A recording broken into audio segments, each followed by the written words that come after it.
एक सवाल तो ये आता है कि एवरीथिंग इज रिटन, तो फिर फ़ायदा क्या है अमाल करने का और फ्री चॉइस कहाँ है।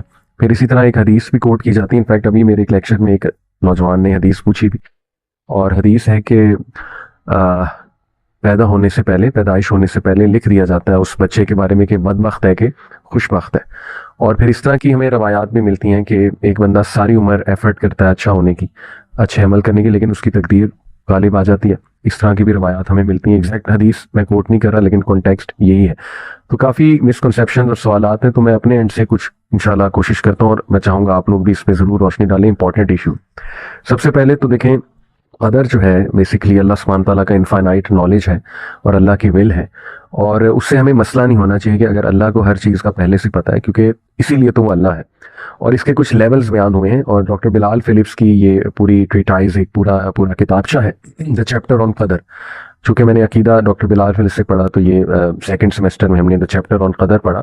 तो इसमें इन्होंने कुछ लेवल्स ऑफ डिक्री, तकदीर बताए। वो वाली तकदीर जो लिखी जाती है, यानी राइटिंग का भी जिक्र है ना। अल्लाह के नबी सल्लल्लाहु अलैहि वसल्लम ने मिराज के सफर में पेन्स की जो राइटिंग है उसकी आवाज़ जो है वो सुनी।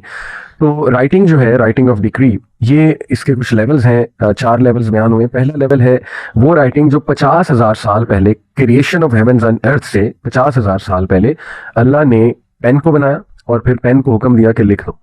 तो वो है इटरनल डिक्री, और वो लोहे महफूज में अल्लाह सुब्हान ताला का कामिल नॉलेज, परफेक्ट नॉलेज है।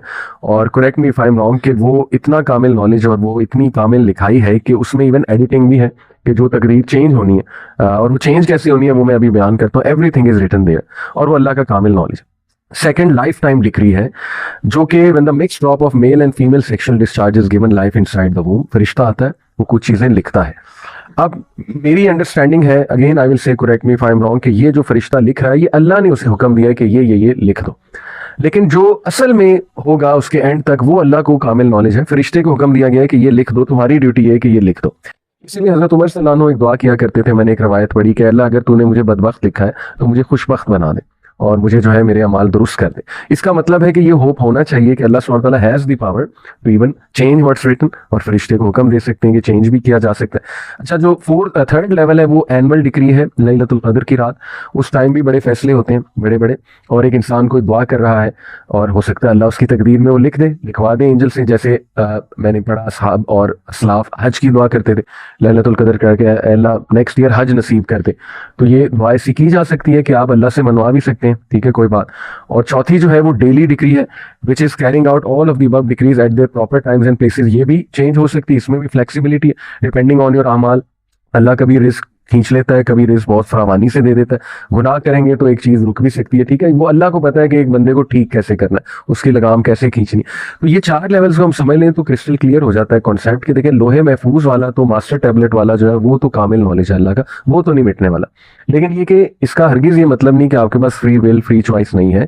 आप बिल्कुल जो है वो अपने फ्री विल के बेसिस पे कोई अमल कर सकते हैं, और अल्लाह से इंशाल्लाह आप दुआ करके ये उम्मीद भी रख सकते हैं कि अल्लाह ताला को गैब का इल्म है, हर चीज़ अल्लाह जानता है। तो अल्लाह से, जैसे कहते हैं ना, दुआ तकदीर को भी बदल देती है। और इब्नुल क़य्यिम ने कहा कि अगर आपकी दुआ बहुत ज़्यादा ताकतवर है तो वो रेसल करती है तकदीर से जाके आसमानों पे, और जो चीज़ फिर ज़ाहिर है स्ट्रेंथ जिसकी ज़्यादा है वो गालिब हो जाएगी।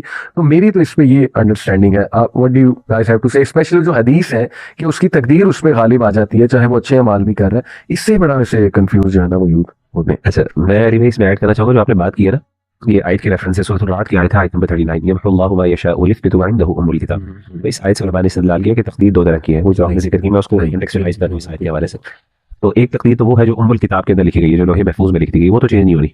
लेकिन जो एक तकदीर फरिश्ता लिखता है आके, जो वो चेंज होती रहती है, वो अल्लाह ताला अपनी हिकमत के साथ बदलते रहते हैं। लेकिन वो सारी एडिटिंग और चेंजेस जो है वो उम्मुल किताब में पहले से ही मौजूद है। इसीलिए कहा यमहुल्लाह, अल्लाह जिसको चाहता है बिठा देता है, वो युथबितु जिसको चाहता है रहने देता है, व इंदहु उम्मुल किताब, और वो अल्लाह ताला की किताब के अंदर वो चीज़ मौजूद है।